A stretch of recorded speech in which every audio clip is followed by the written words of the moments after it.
Vamos à leitura no Evangelho de Marcos, capítulo 10, de 46 a 52, para darmos continuidade a esta série de mensagens subordinadas a este título, Quando Deus Encontra. O texto é bem conhecido, Marcos 10, 46 a 52. Já preguei duas mensagens de texto. Acho que nós vamos ter um problema com esse aparelho que vocês compraram. Ou eu ou ele não estamos certos, mas ele está falhando. E, como eu sempre digo quando prego num texto sobre o qual já preguei, digo, já ouviram muitas mensagens nesse texto, então vão ouvir mais uma. Marcos 10, 46 a 52. Depois chegaram a Jericó, e ao sair ele de Jericó com seus discípulos e uma grande multidão, estava sentado junto do caminho um mendigo cego, Bartimeu, filho de Timeu. Este, quando ouviu que era Jesus, o Nazareno, começou a clamar, dizendo: Jesus, filho de Davi, tem compaixão de mim. E muitos o repreendiam para que se calasse, mas clamava ainda mais, dizendo: Filho de Davi, tem compaixão de mim. Parou, pois, Jesus e disse: Chamai-o. E chamaram o cego, dizendo-lhe: Tem bom ânimo, levanta-te, ele te chama. Nisto, lançando de si a sua capa, de um salto se levantou e foi ter com Jesus. Perguntou-lhe Jesus: Que queres que te faça? Respondeu-lhe o cego: Mestre, que eu veja. Jesus: Vai, a tua fé te salvou. E imediatamente recuperou a vista e o foi seguindo pelo caminho. Quero sentar-se, por favor. Nesta série, Quando Deus Encontra, temos visto vários tipos de pessoas. E hoje, um personagem inusitado, um mendigo. A maior necessidade de um mendigo, obviamente, é uma esmola. Mas este homem, que ficava no lugar de passagem obrigatória de quem entrava e saía na cidade, uma das portas da cidade, soube que o transeunte que estava despertando todo aquele alarido era Jesus. E não pediu esmolas, pediu misericórdia.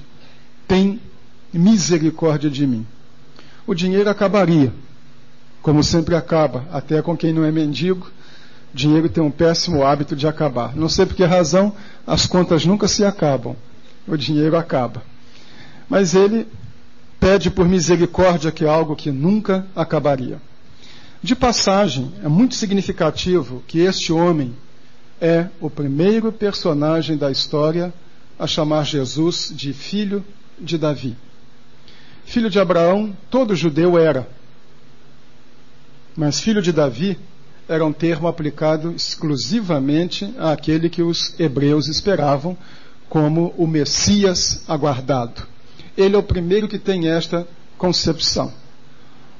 Ele entende, num rasgo de fé, aquilo que doutores da lei e pessoas de boa visão não conseguiam entender, que o homem que passa por ali é o Filho de Deus. Mas o significativo é que este homem não pede um bem material. O que ele pede é misericórdia.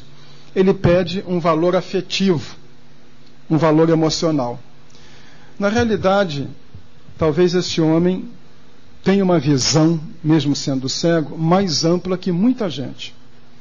Há muitas pessoas que têm dimensionado a vida cristã em pedir coisas materiais a Deus. Há um capitalismo, um hedonismo na nossa vida que se introjeta na vida da igreja, de maneira que vida espiritual equilibrada para muitas pessoas é não ter problemas, ter prosperidade, ter riqueza, e mostrar um progresso de ordem material. Se havia alguém que precisava de progresso material, era este homem, porque ele era um mendigo. Provavelmente morreria como um mendigo. Uma pessoa que é um pária na sociedade. Mas a percepção dele é que mais do que uma esmola, mais do que alguma coisa material, o que ele precisa é que o Senhor Jesus se condoa dele.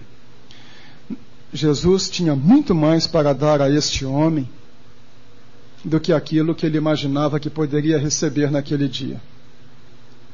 Provavelmente, ao ter sido colocado à porta da cidade, ele esperava um dia de bom movimento. Ele já tinha ouvido que Jesus entrara na cidade. A história de Zaqueu, que aconteceu quando Jesus entrou, história que nós vamos abordar na mensagem da noite, deveria ter corrido pela cidade inteira.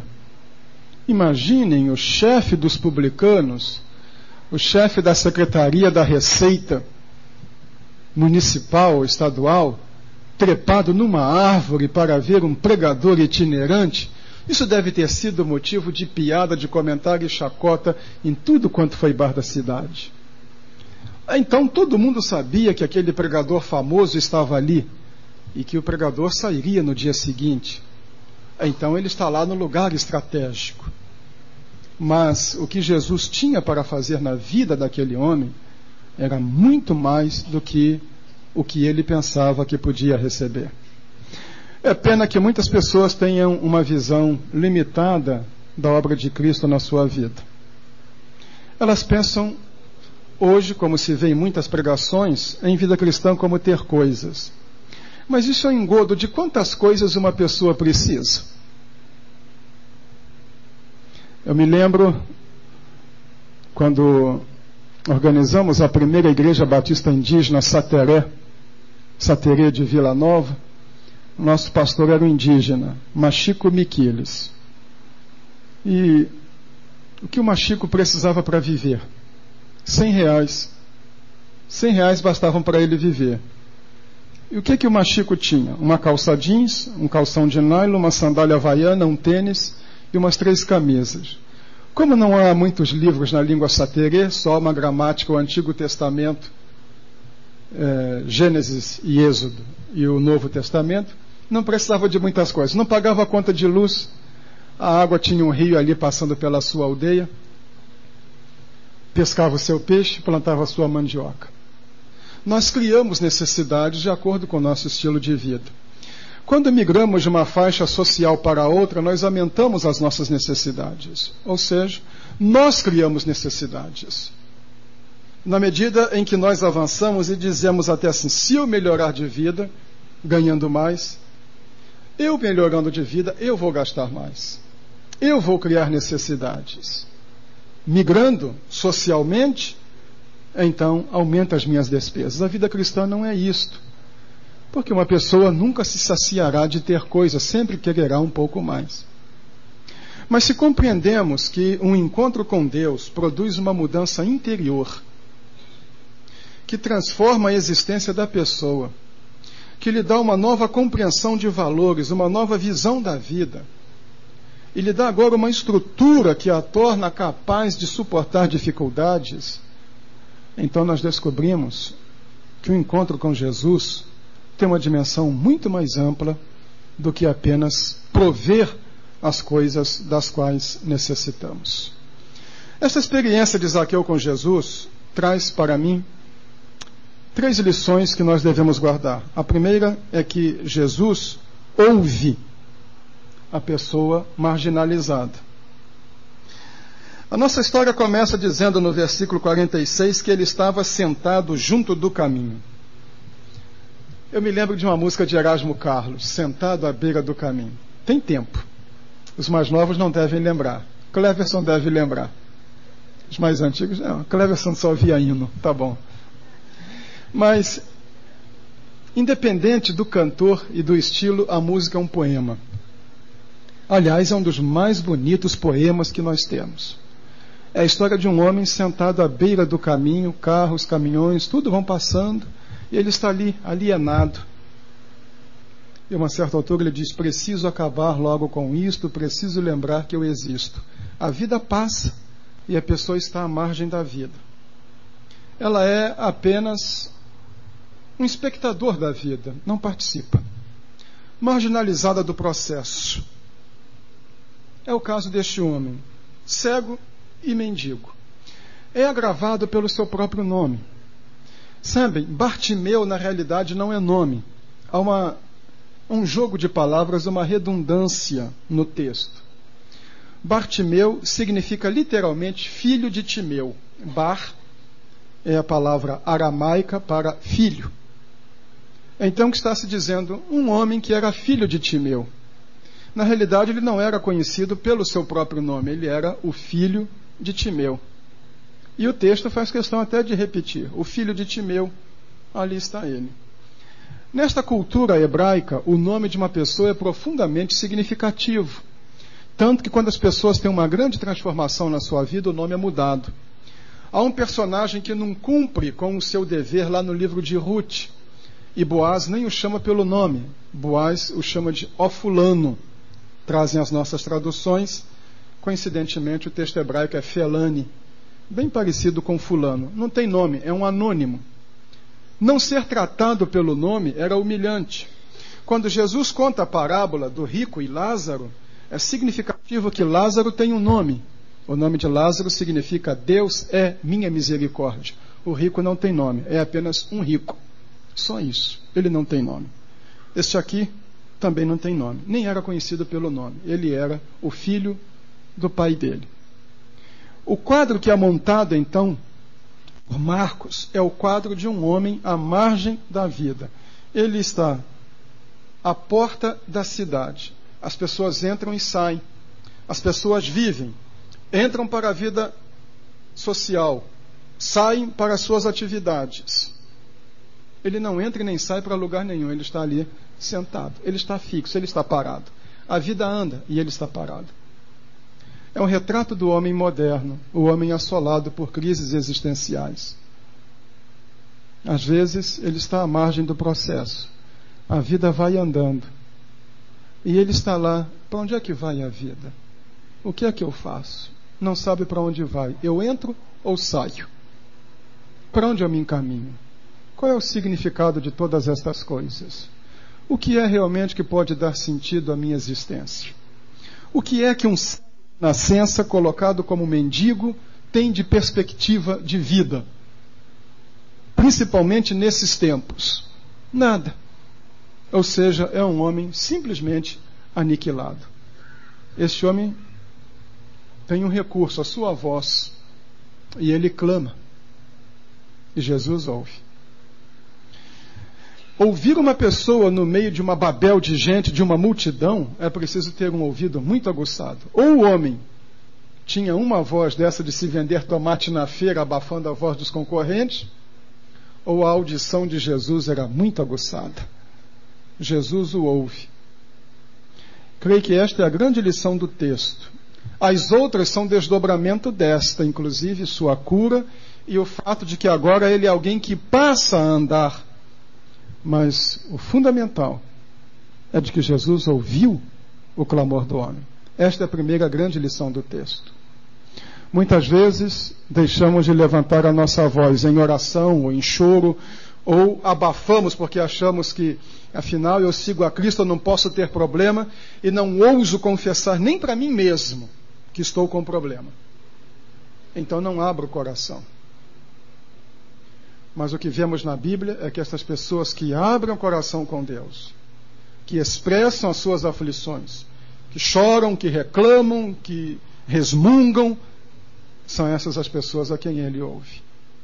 Não é que ele seja um sádico, e nem que faça ouvidos moucos às nossas aflições.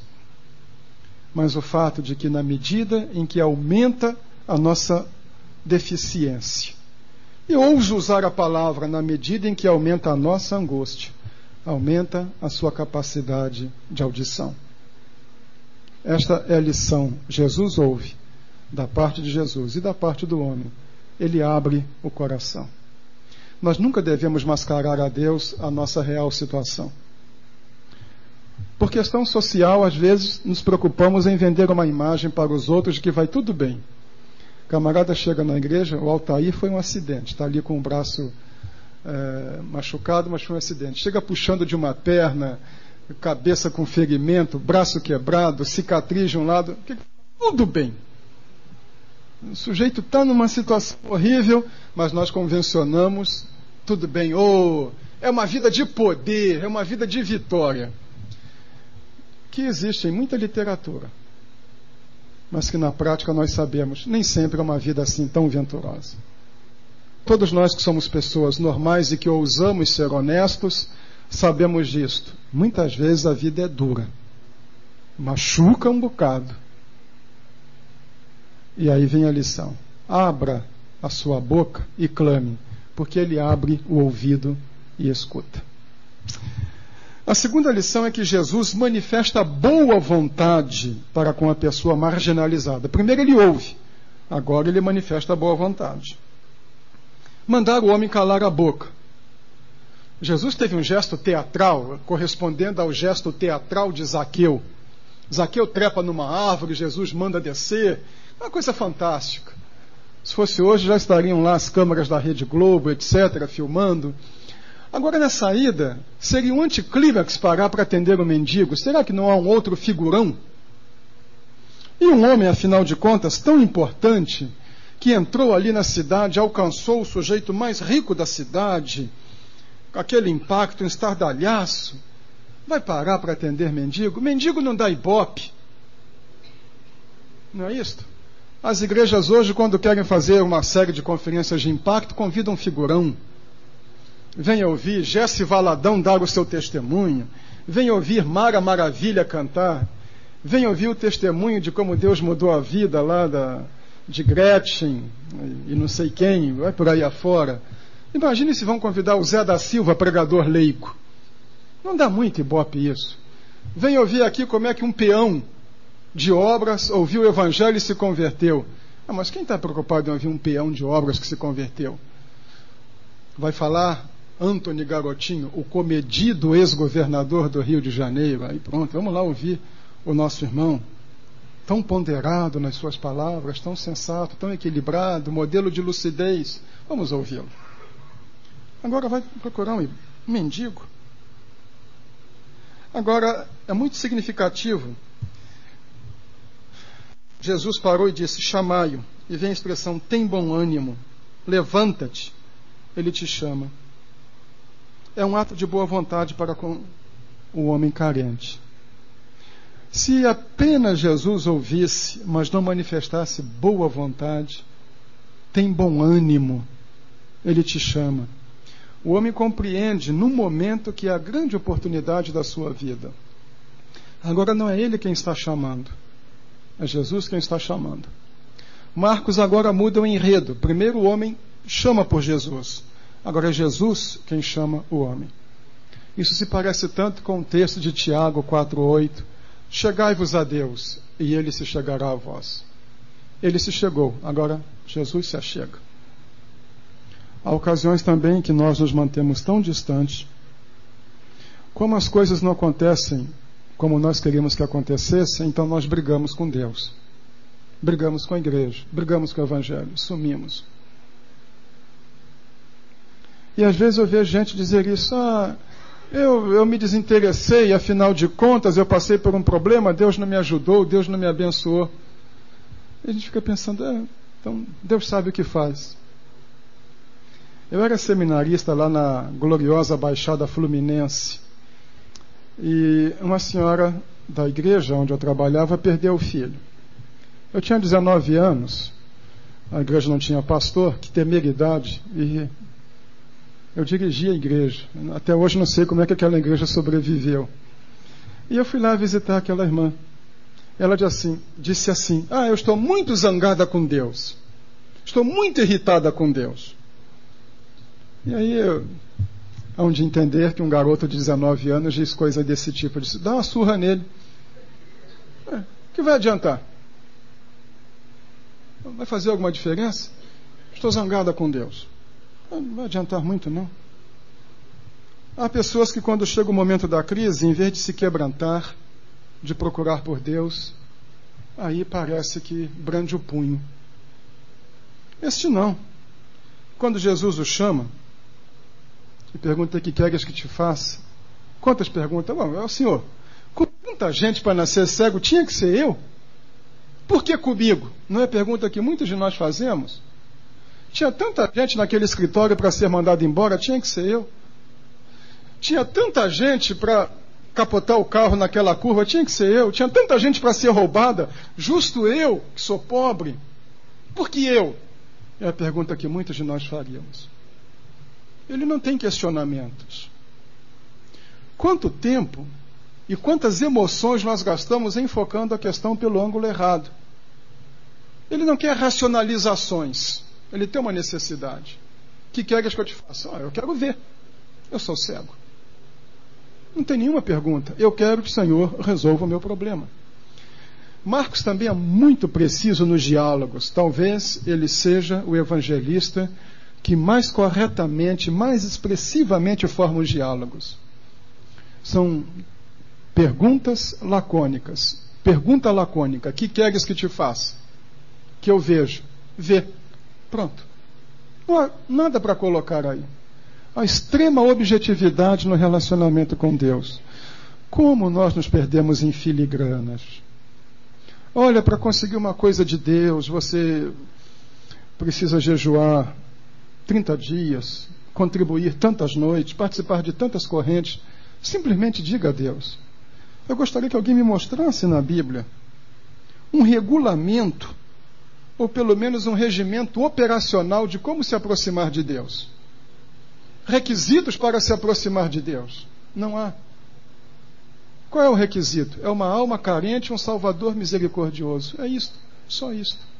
Uma pessoa que necessita e um Salvador que ouve. De um lado necessidade, de outro lado misericórdia. De um lado carência, de outro graça. Mas como nós temos a capacidade de tornar as coisas complexas?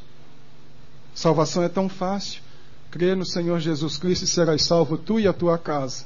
Mas nós achamos que isso é pouco. Aí colocamos a instituição, colocamos a administração de ritos, colocamos mais isto, colocamos mais aquilo. Nós temos a tendência de complexizar aquilo que Deus facilitou. Que queres que eu te faça? Mestre, que eu vejo. Só isto. Os filhos de Zebedeu receberam a mesma pergunta de Jesus. Que quereis que vos faça? A mesma pergunta, só mudou a pessoa. Do singular, que queres que te faça, para o plural, porque eram dois. Que quereis que vos faça? E eles disseram, Senhor, lá no teu reino, eu quero o primeiro lugar. Eu vou sentar do teu lado direito. O lado esquerdo é para o meu irmão. Ainda bem que eles eram só dois, porque se fossem três, iam dizer assim, um atrás, se fosse quatro, e um na frente. Eles queriam poder. O que é que nós realmente pedimos a Deus? Nós pedimos a Deus poder? Ou pedimos a Deus que preencha as nossas necessidades? Às vezes eu me pergunto se muito até mesmo da linguagem pseudo-espiritual que se usa hoje, não é esse materialismo que se vê no mundo. Queremos poder, queremos autoridade. Eu não quero ter poder. Eu não quero ter toda essa autoridade. A única coisa que eu quero é que com toda a minha humanidade, com toda a minha falência moral e espiritual, Deus continue a se comunicar ou a comunicar a sua graça através de mim. O instrumento, tanto faz. Foi isso que Paulo disse. O vaso é de barro, mas o que está no vaso é que é o tesouro. Alguns parecem querer ser um vaso de ouro e acabam tornando o que está dentro do vaso de ouro um material irrelevante. É ele e não nós. O brilho é dele. Não queira poder. Está lá em Jeremias, a pergunta de Deus a Jeremias. Procuras para ti grandes coisas? Buscas para ti grandes coisas? Não as busques. Deixa com Deus. Simplesmente abra o coração. Tenha um relacionamento sincero. Senhor, eu sou isso. É isso que nós precisamos lembrar. Nós vestimos roupas e afivelamos máscaras no trabalho, na escola, em casa, na rua, porque temos uma imagem social a passar. Mas Deus conhece o coração. Chega e abre as carências. Olha, eu sou isso, é isso que eu preciso. E aqui está a grandeza do Senhor. A segunda mensagem deste texto. Ele manifesta boa vontade para com a pessoa marginalizada. E vamos à terceira. A primeira foi Jesus ouve a pessoa marginalizada. A segunda, Jesus manifesta boa vontade para com a pessoa marginalizada. E a terceira, Jesus muda a situação da pessoa marginalizada. Sabem quais são os dois limites do texto? Não é a cegueira e a recuperação da vista. De novo, o nosso irmão Marcos mostra o seu brilho literário. Começa a história, estava sentado junto do caminho. A história com esta expressão no versículo 52. E o foi seguindo pelo caminho. A palavra-chave no texto é a palavra caminho. Para o hebreu, caminho não era apenas uma picada por onde se punha o pé e ia andando. Era um sinônimo de vida. Tanto que a palavra para caminho, para andar por um caminho, o verbo halaká, se tornou depois a mesma palavra para a conduta ética que faz a pessoa andar pela vida. Tornou-se também a mesma palavra para a sensação de alguém que está desfrutando bem da vida. Até a palavra que nós temos como bem-aventurado, que é a primeira palavra do livro de Salmos, bem-aventurado o homem que anda, bem-aventurado é o termo ashri, que significa em marcha, caminhando. O Salmo primeiro é até redundante. Em marcha, o que está em marcha, o que está caminhando. Então, caminho é sinônimo de vida. A história do homem começa com ele parado na vida. E a história termina com ele andando na vida. Mas não está andando sem rumo, a esmo. Marcos é bem preciso, e o foi seguindo pelo caminho. Antes da entrada de Jesus na sua vida, era uma pessoa marginalizada. Depois da entrada de Jesus na sua vida, é uma pessoa reintegrada. De vida inútil, o que é que serve um mendigo? De vida inútil, em um discípulo, e eu fui seguindo pelo caminho. Esta é uma outra lição do texto. O poder de Jesus de tirar uma vida do imobilismo e reintegrar a vida à utilidade. Há tantas pessoas querendo receber e não entendem que o sentido da sua vida está em se integrar numa caminhada com Jesus.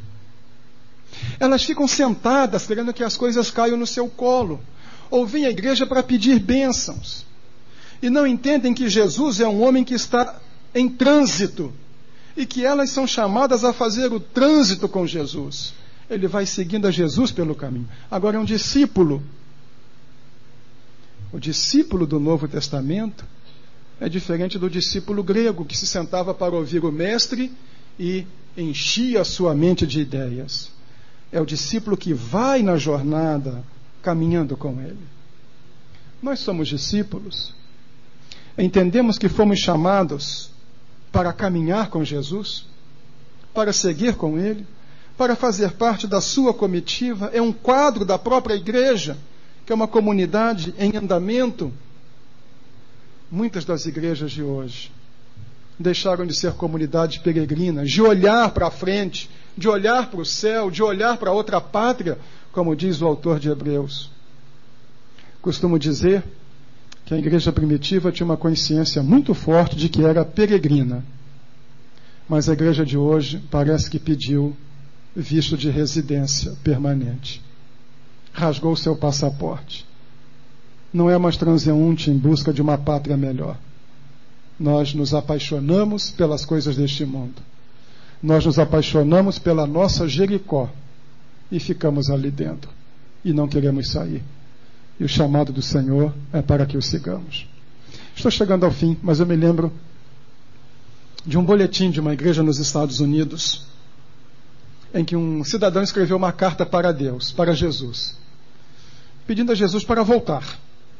Mas disse: mas Senhor, não neste ano, porque este vai ser o ano da formatura do meu filho. E eu investi muito na educação dele. E o meu grande sonho era ter um filho com formação superior. Mas Senhor, não no segundo ano, daqui a 2 anos, porque será o ano da minha aposentadoria. Eu venho juntando um dinheirinho para aquela casa no lago. E se o Senhor voltar antes, todo o meu esforço terá sido em vão. Mas, Senhor, não dentro de 3 anos. E foi historiando, não dentro de 4. Tinha todo um planejamento de vida. Então que o Senhor volte, mas não tão já. Eu não estou aqui falando da segunda vinda de Cristo, dizer, irmãos, vamos dizer que Jesus vai voltar, vamos sair cantando por aí que Jesus vai voltar. Não, não é isto. O homem de nossa história entendeu que a mudança de Cristo na sua vida não foi para deixá-lo no mesmo lugar, mas para que ele se incorporasse ao grupo de Cristo e caminhasse com ele. A igreja é uma comunidade em marcha por este mundo, chamada a sair de sua Jericó, a fazer uma jornada com o Senhor, de testemunho, de fé e de serviço. A vida cristã não é vir à igreja para cantar, orar e pedir bênçãos. Esse é um aspecto da vida cristã.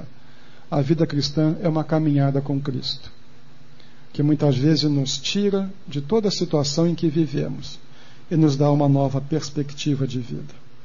Agora sim, afinal, o que mudou radicalmente a história deste homem foi a sua atitude.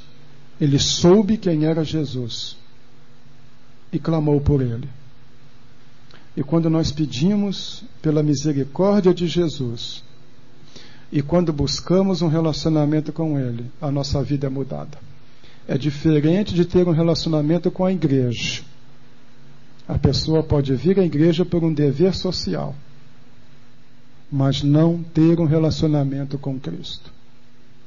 Mas quando ele entrou em relação com Cristo, a sua vida foi mudada, transformada desde os fundamentos. Ele foi tirado de onde estava, saiu deste imobilismo e colocado numa nova situação. E agora, realmente, a palavra final. Jesus Cristo pode fazer em nossa vida muito mais do que nós pensamos neste ano. É preciso simplesmente sensibilidade para ouvir a sua voz, disposição de chamá-lo para o nosso lado, aceitar as mudanças que ele vai nos fazer e receber o desafio de caminhar resolutamente com ele. Que neste novo ano estes sejam os nossos alvos. Uma caminhada séria e consciente com Jesus.